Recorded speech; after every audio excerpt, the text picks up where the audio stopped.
Hey, it's time for discovering. Our UP road trip continues. We're in Sault Ste. Marie for some walleyes. We're gonna try bottom bouncing for walleyes down along the edge of the channel at the Soo Locks. We'll also take a look at how big freighters get resupplied.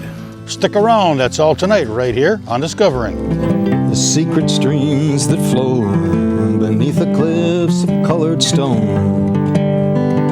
Forest thick and healthy with birch and pine and oak. Surrounded by the greatest lakes this world has ever known. The black bear's awesome presence as he roams the hills and fields. Call of the timber wolf, the loon's lonesome trill. The eagle soaring high above, the trout lies deep and still. These are what I treasure, the only way I measure feelings that I have for this fine land. There is so much to discover when you're a long-time lover of northern Michigan.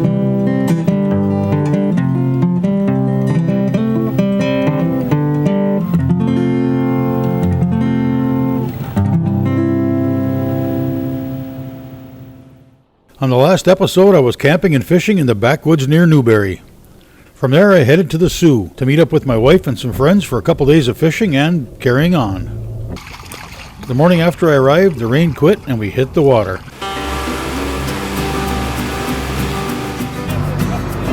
I was on board with my friend Rick, who you might remember from the smoking fish and venison episodes, along with friend and Sault Ste. Marie connection, Kurt White. We were counting on Kurt to put us on some fish. The wind direction wasn't favorable for our original plan of heading south, so we decided to stick closer to home and put some walleyes in a live well. We did give it a quick try for some early Chinooks. Well, this morning we're fishing Chinook salmon. Hopefully we can catch one. It's a little bit early, but there should be some salmon around. But didn't get any cooperation from the fish. So we set out in search of some St. Mary's walleyes.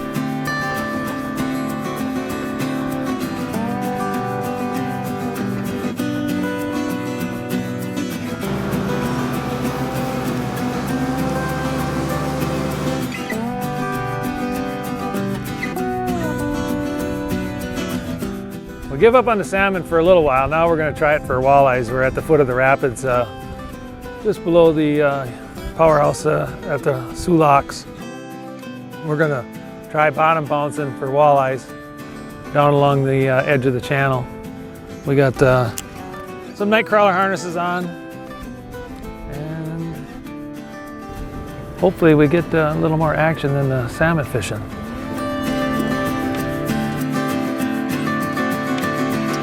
All right, Rick, reel up your rod and then the other rod next to you. Just put it in the holder. Didn't take long and Kurt had us on the walleyes.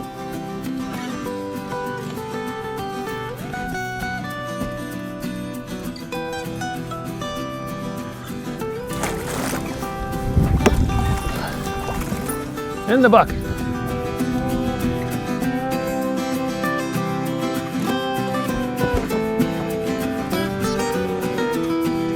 Good eater, yeah.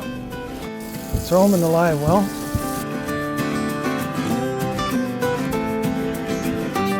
Walleye fishing.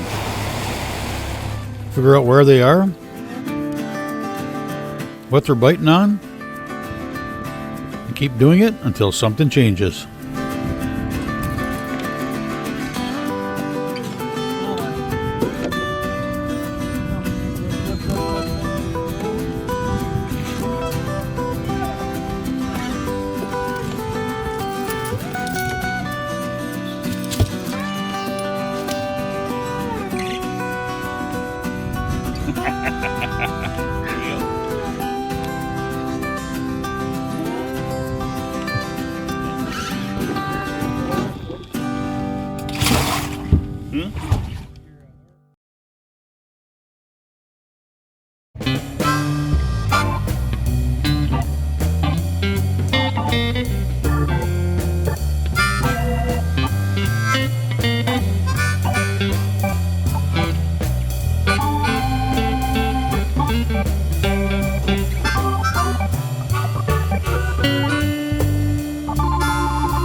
The last place I was fishing, I didn't see another boat of any size.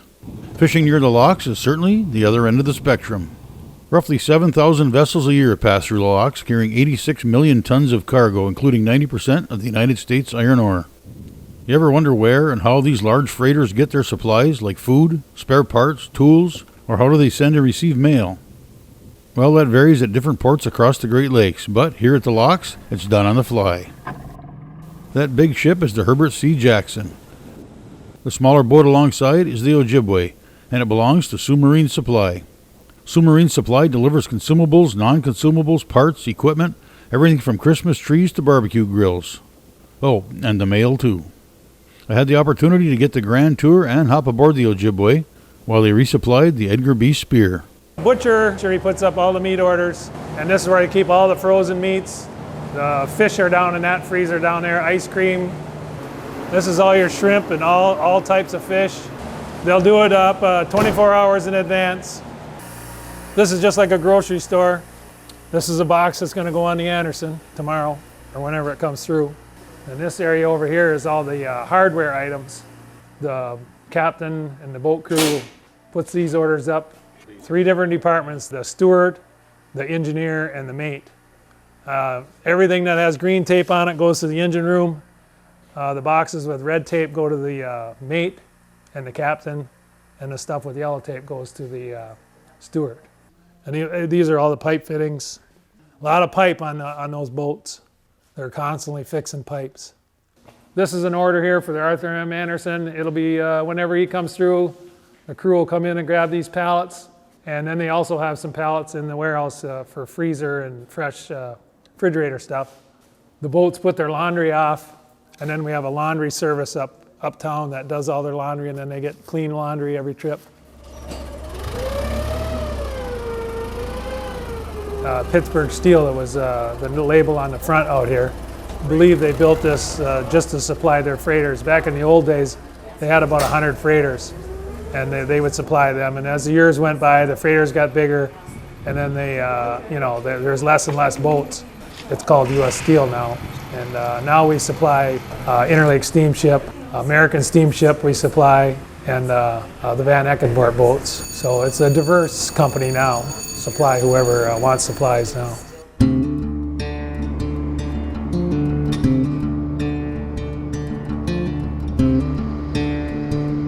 Everything to keep the freighters running. I mean, they go through a lot of paint. There's a heck of a lot of paint that has to be done on the freighters, and they get their food and all their oil and a lot of pipe supplies, everything they need to keep the freighters running. Yeah, they send in their orders, I don't know, a week ahead of time, and then our crew puts them up. The steward, the mate, the engineer, they all send their orders in several days in advance, and then when the freighter comes downbound and comes out of the lock, we take our boat out and with our crane and supply the freighters. Right now we just landed on the Edgar B. Spear, and he's gonna get the supplies up on the deck so the crew can unload it.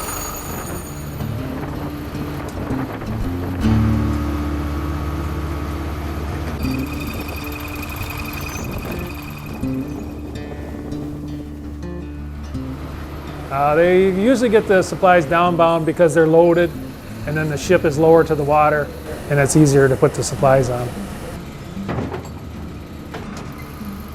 The supply boat Ojibwe was built in 1945, and it was specifically built to supply the freighters. The original supply boat went out to supply a boat, and for some reason took on water and it sunk, and I believe a couple of the crew members passed away on that accident.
The St. Mary's River system holds a variety of fish both above and below the locks. Salmon, whitefish, pike, bass, perch, muskies, and, of course, walleyes. Yeah, that's a lot. Look at that experience.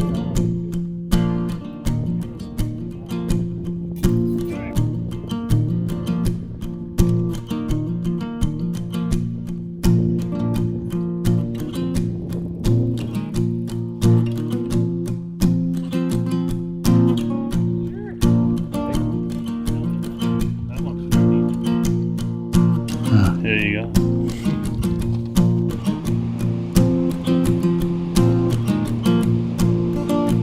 The St. Mary's River connects Lake Superior to Lake Huron. It starts at the end of Whitefish Bay on the Lake Superior side and flows 75 miles southeast into Lake Huron. For its entire length, it forms the international border between the U.S. and Canada.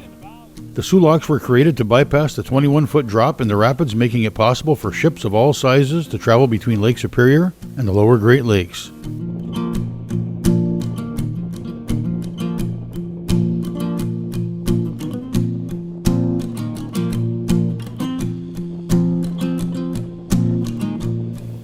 The U.S. locks form part of a 1.6-mile canal formerly named the St. Mary's Falls Canal. The first lock opened in 1855. It was operated by the state of Michigan until transferred to the U.S. Army in 1881. Nowadays, the entire canal, including the locks, is owned and maintained by the United States Army Corps of Engineers, which provides free passage.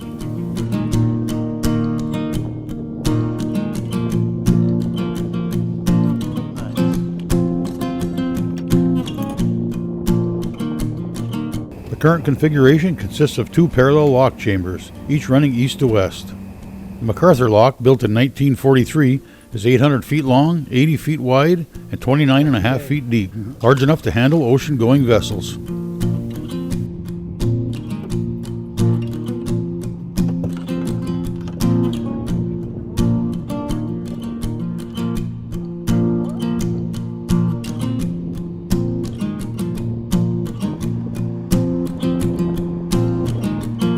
When completed in 1896, the pole lock was 800 feet long and 100 feet wide, and the largest in the world.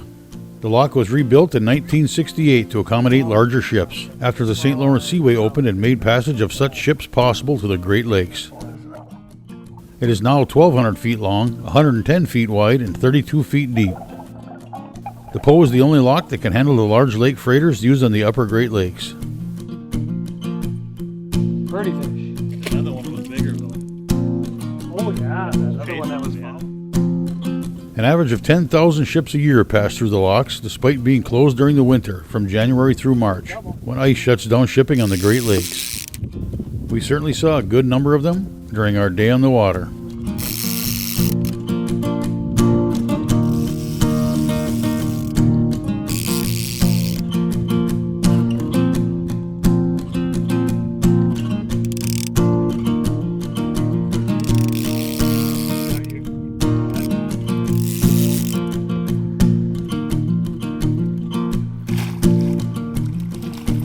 Oh, did I mention catfish? You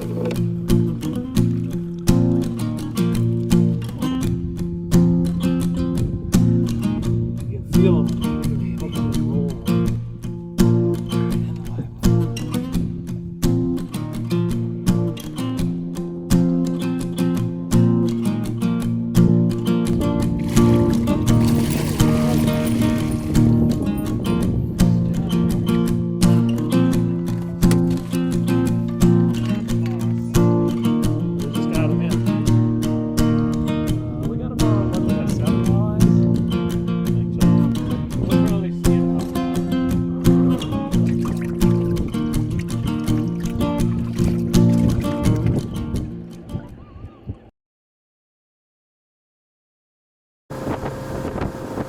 Well, the fishing was awesome, but the Sault Ste. Marie portion of my road trip was far from over. Our host Kurt and his wife Bonnie had a bit more up their hospitality sleeve, and they happen to be two of my favorite things. First, some guitars, mandolins, a harmonica, and a stand-up bass showed up along with their owners, who happen to be top-notch musicians.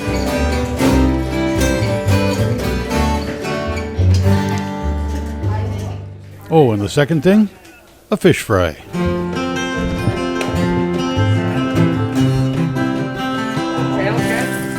You and me sitting in the back of my memory, like a honeybee buzzing around a glass of sweet Cherie. Lady alone when the road headlights shining like silver rolling on the ground. We made love every way love can be made. We made time look like time could never fade. Friday night, we sure made the guitar call. Saturday made Sunday look like it would never come. Gonna be a long Monday, sitting all alone on a mountain by a river that has no end. Gonna be a long Monday, suck like a tick of a clock that's coming round again.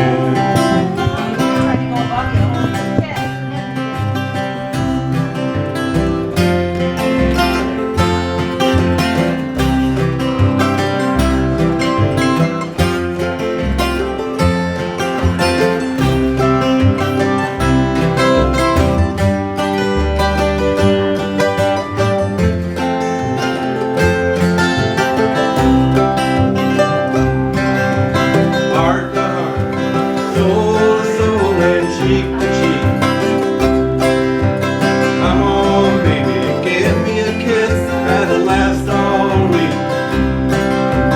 All of you, believe it again, just bring me down. Promise of your sweet love, bring me around. Gonna be a long Monday, sitting alone on a mountain by a river that has no end. Gonna be a long Monday, stuck like a tick of a clock that's coming round again.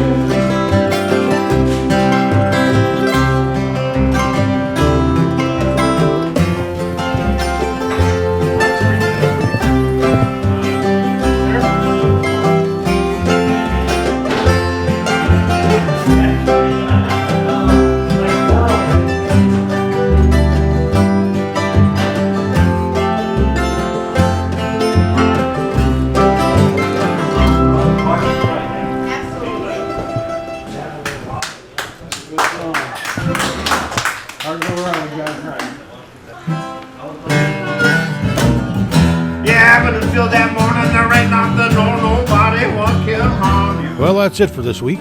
Next week, we'll be heading for Mackinac Island for the final leg of our UP road trip. Mammy,